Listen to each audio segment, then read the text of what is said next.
আজ রবিবার, মনে অনেক কথা আসছিল, কেন জানি না, তাই লিখে ফেললাম ডায়েরি খুলে আবোল তাবোল তোমাদের একটু শোনাই। বহু বছর চাকরি সূত্রে বাংলার বাইরে কাটিয়েছি, বাঙালি হিসেবে অনেক সম্মানও পেয়েছি, আর সেই সম্মানে গর্বিত হয়ে যখন বাংলায় ফিরেছি তখন এই বাংলার পরিবর্তিত রূপ দেখে অবাকও হয়েছি। কেন জানি না এই নতুন বাংলার রূপকে কোনোভাবেই মেনে নিতে পারছি না। মনে প্রশ্ন জাগে, আমরা কি সত্যি বুদ্ধিমান, প্রগতিশীল, চিন্তাশীল আর ভদ্র বাঙালি, নাকি এটা শুধু সেলফ ডিক্লেয়ার্ড বাঙালিদের দ্বারা? ঠিক যেরকম মানুষ নিজেদের ডিক্লেয়ার করেছে সব থেকে বুদ্ধিমান জীব, অন্য কোনো জীবের সাথে তো কোনো ডিসকাশনই করেনি। আমরা কি সত্যিই উন্নতি চাই, নাকি মানছি না, মানবো না এই স্লোগানকে হাতিয়ার করে খাটতে না পারাকে আড়াল করতে চাই, আর যারা খেটে খায় তাদেরকে নিজের সাথে মেলাতে চাই? রোজ সকালে আমরা বাঙালিরা বাজারের ব্যাগ হাতে করে বাজারে গিয়ে ব্যাগ ভরে সবজি মাছ কিনে এক আলাদা বাঙালিয়ানার পরিচয় দিই। সত্যি এটাই তো আমাদের বাঙালিদের পরিচয়, এতে কোনো ভুল নেই। কিন্তু এই বাঙালিরাই যখন সামনের সবজি বিক্রেতা, মাছ বিক্রেতাকে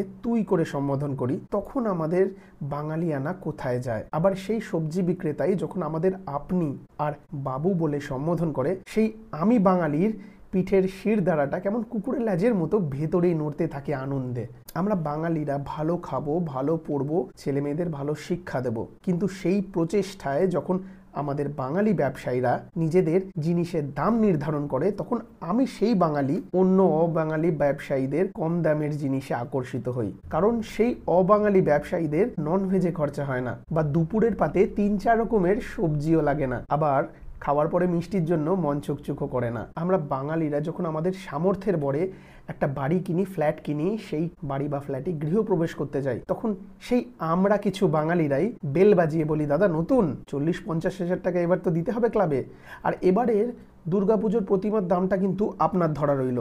অকর্মণ্য বাঙালির এটাই সুযোগ কিছু রোজগার করার, দেশি ছেড়ে বিলেতি পানের একটা সুবর্ণ সুযোগ। তখন সেই আমরা সমর্থ বাঙালি সেই পাড়ার বাঙালিদের গালমন্দ করি, কিন্তু সেই আমরা যখন অপর প্রান্তে চলে যাই, তখন সেই একই পরিস্থিতিকে পাড়ার উন্নয়ন বলে আখ্যা দিই। মানে আমরা স্বার্থ বুঝে ঠিক ভুল ডিসাইড করি। ঠিক যেমন পুজোর সময় আমাদের পাড়ায় যে দর্শনার্থীরা আসে তাদের থেকে পার্কিং চার্জ নেওয়াটাকে পাড়ার উন্নয়ন বলি, আবার সেই আমরাই যখন পুজোয় ঘুরতে বেরিয়ে অন্য পাড়ায় বাইক রাখি এবং সেখানকার ছেলেরা টাকা চায়, তখন সেইটাকে আমরা জোর জুলুম বলে আখ্যা দিই। আজ আমরা বাবা মার সামনে সন্তান, সন্তানের সামনে বাবা মা, স্ত্রীর সামনে স্বামী, বন্ধুর সামনে বন্ধু হতে গুলিয়ে ফেলেছি আমরা সবার সামনে আজকাল সবকিছু। তাই তো মদ খেয়ে বাড়ি ফিরলে বাবা মার কাছে আমরা এখনো ভালো সন্তান, আবার মাতাল হয়ে ভালো বাবাও। কিছু আমরা বাঙালিরা কারোর সব থেকে বড় শোকের সময় নিজের কাঁধটা বাড়িয়ে দিই, যাতে শেষে মদের বোতলটা ওই দিক থেকে চলে আসে। মাঝে মাঝে অনেক টাকা আর সামাজিক সম্মানে সম্মানিত হয়েও